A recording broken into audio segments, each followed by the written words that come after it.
Trois têtes dans un arbre. Il est rare de posséder une relation complète d'un phénomène extraordinaire rédigé par la personne même qui en a été l'objet.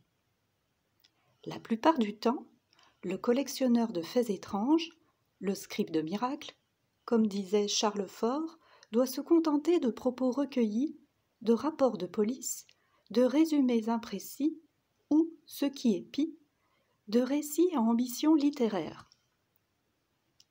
C'est pourquoi, lorsque la chance lui met entre les mains un témoignage direct, clair et détaillé, il commence par bénir le ciel. Puis, il prend sa plume, bien décidé à citer sans vergogne de larges passages du précieux document qui lui échoit. C'est ce que je vais faire pour vous conter l'aventure vécue par Madame Anna Clarinval, femme d'officier. Son mari était commandant affecté au ministère de la Guerre, qui habitait en 1916 à Paris, rue Ribera, dans le 16e arrondissement. Écoutons-la évoquer elle-même les débuts de son extraordinaire histoire. Le 2 septembre 1916, entre 10h et 11h du matin, écrit-elle, je faisais ma toilette lorsque, tout à coup, je fus prise d'une angoisse terrible, avec étouffement. Ce que j'éprouvais était si douloureux que je me précipitai dans la chambre de ma fille, à peine vêtue et me tenant au mur pour ne pas tomber. Je criais « Je ne sais pas ce que j'ai, je souffre, j'étouffe !» Puis, un peu calmée par les bonnes paroles de ma fille, je dis « Mon Dieu, il arrive un grand malheur à René !» 2 jours après, le 4 septembre, le commandant du Seigneur, chef de l'escadrille, 57, annonçait aux Clarinval que leur fils, pilote aviateur, avait disparu dans les lignes allemandes au cours d'un combat aérien. Il précisait que cet engagement avait eu lieu au-dessus de Verdun le 2 septembre, entre 10h et 11h du matin, c'est-à-dire au moment précis où Madame Clarinval avait ressenti son angoisse. Après l'armistice, les Allemands firent savoir au commandant Clarinval que son fils avait été abattu à Dieppe, sous Douaumont, et enterré dans le cimetière militaire de ce village, tombe 56. Les malheureux parents se rendirent immédiatement sur place. Ce qu'ils découvrirent les déchira. Le pauvre terrain où l'on avait inhumé à la hâte côte à côte soldats français et allemands avait été ravagé par les bombes. Certaines sépultures étaient éventrées et la plupart des croix brisées. On voyait apparaître ici et là une chaussure, une botte, un pan de capote vert de gris ou bleu horizon. Comprenant qu'ils ne pouvaient retrouver les restes de leur fils, les Clarinval s'adressèrent à l'officier de secteur, chargé de la relève des corps, et lui demandèrent de les prévenir le jour où l'on procéderait aux exhumations. Puis ils rentrèrent à Paris. Des mois passèrent. De temps en temps, le commandant écrivait à Dieppe sous Douaumont pour que l'on n'oublie pas. Et voilà qu'un matin, une chose étrange se passa. Écoutons encore Madame Clarinval. Le 25 mai 1920 à 8h30, je fus saisie par un sentiment de tristesse affreuse. J'étais encore plus triste que d'habitude, et sans raison. Pour secouer cette profonde tristesse, je me mis à la fenêtre, et mon regard se dirigea du côté de la rue Ribera, qui monte en face. Là, il y a des arbres, et un peu de ciel bleu. Tout à coup, dans un groupe d'arbres, je vois mon René, mon fils, apparaître. Son beau visage était pâle et triste. Il était comme un grand médaillon. À ses côtés, il y avait 2 jeunes gens, l'un à droite, l'autre à gauche. Je ne les connaissais pas. Je ne les avais jamais vus. Effrayée par cette vision, je quitte la fenêtre. Je me prends la tête à 2 mains. me demandant si je devenais folle. Je fais quelques tours dans la chambre ainsi, puis je retourne à la fenêtre. La vision était toujours là. Il n'y a pas de doute, c'est René.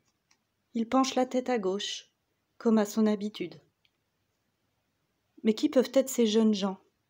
Celui de droite paraît être un Russe, celui de gauche un Allemand.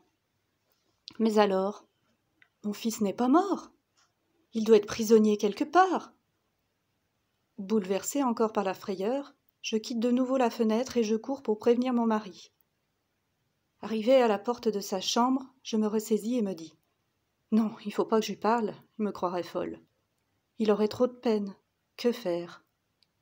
Je retourne à la fenêtre, la vision est toujours là. Cette fois, je m'assieds sur le rebord, bien décidée à rester là jusqu'à la fin, près de lui. Que se passa-t-il? Je revins à moi. M'étais-je endormie? Ou bien avais-je perdu connaissance? Je ne vois plus mon fils. Je me lève péniblement, quitte la fenêtre, regarde l'heure. Il était 10h30. Tout cela avait duré 2 heures. J'allais me coucher, très troublée, mais je ne pus dormir. Que signifiait cette vision? Je ne cessais de me poser cette question. Quelques jours après, Madame Clarinval raconta tout ce qui lui était arrivé à 3 de ses amis, qui purent ainsi par la suite certifier la date de la vision. 3 mois passent. Écoutons encore Madame Clarinval. À la fin d'août, l'officier de secteur, en réponse à une nouvelle demande de mon mari, plus pressante que les autres, nous annonce que le cimetière de Dieppe a été relevé et que notre enfant n'y était pas. Nous étions navrés. Comment saurons-nous jamais maintenant ce qu'est devenu notre pauvre petit? J'étais pour ma part désespérée. Au bout de quelques jours d'accablement, je reprends courage et je veux retourner au cimetière de Dieppe. C'était une idée fixe. Mon mari s'y oppose en me disant très justement que, n'ayant rien pu trouver, quand il y avait des corps, nous ne pouvions espérer quoi que ce soit à présent. Rien ne put me convaincre. Devant ma décision nettement arrêtée, mon mari voulut bien m'accompagner. Et nous partîmes dans les premiers jours de septembre. Nous allâmes directement au secteur d'Aix. Je demandai à quelle date on avait fait relever ce cimetière. L'officier, consultant le registre, nous répondit. L'opération a duré 5 jours. Il y avait 110 corps, du 20 au 25 mai. Cette date était précisément celle de ma vision. Je regardais mon mari, car fort heureusement, je m'étais décidée à tout lui raconter. Cette coïncidence de date nous troubla tous les deux. Nous partîmes. La distance était de 5 kilomètres pour arriver au cimetière.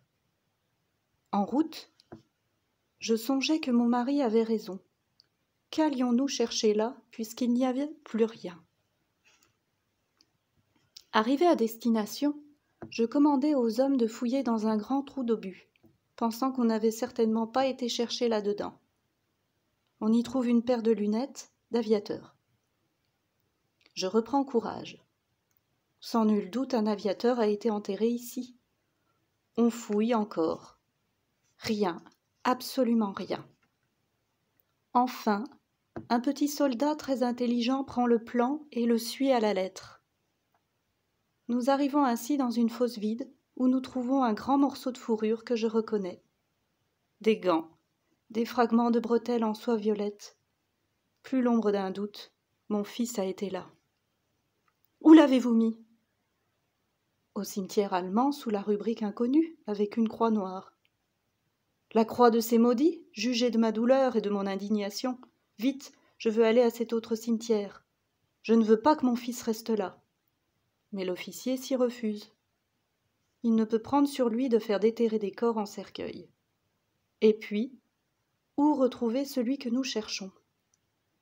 Il y a plus de 2000 tombes dans ce cimetière allemand. Mais je suis résolue. Nous retournons à Verdun, à 18 kilomètres. Nous cherchons le commandant du service des sépultures. Après une longue discussion, et devant notre attitude, il nous donne l'autorisation de faire des recherches. Le lendemain, à 5 heures du matin, nous étions à ce cimetière avec 9 hommes et plusieurs soldats. À midi, on avait ouvert 20 cercueils sans résultat. Les hommes vont déjeuner. Nous restons là, mon mari et moi, désolés à l'idée de laisser là notre enfant au milieu de ses ennemis maudits. Nous nous désespérions lorsque tout à coup, je pense à ma vision. Et comme si un trait de lumière avait traversé mon cerveau, « Mais oui, dis-je, nous le retrouverons. Il est entre un Russe et un Allemand. » Il y avait un Russe dans le cimetière de Dieppe. Cherchons-le. Entre-temps, il nous faut à chaque nouveau cercueil ouvrir venir vérifier. Cela retarde beaucoup nos recherches. À 4 heures enfin, je trouve le Russe. À sa gauche, il y avait un inconnu. À la gauche de l'inconnu, un Allemand. Plus de doute, l'inconnu, c'est mon fils. Je le sens, j'en suis sûre. On pioche, c'était lui. Son pauvre squelette était au milieu de sa fourrure. Encore des morceaux de bretelles, mais surtout je reconnais ses dents. On avait ouvert 42 cercueils. Il y en avait 110 venant du cimetière de Dieppe, et en tout plus de 2000 provenant de différentes régions. Sans ma vision, il aurait fallu renoncer. Voilà l'histoire de Madame Clarinval. Vous comprenez maintenant pourquoi il était important, capital même, de mêler sa voix et son témoignage.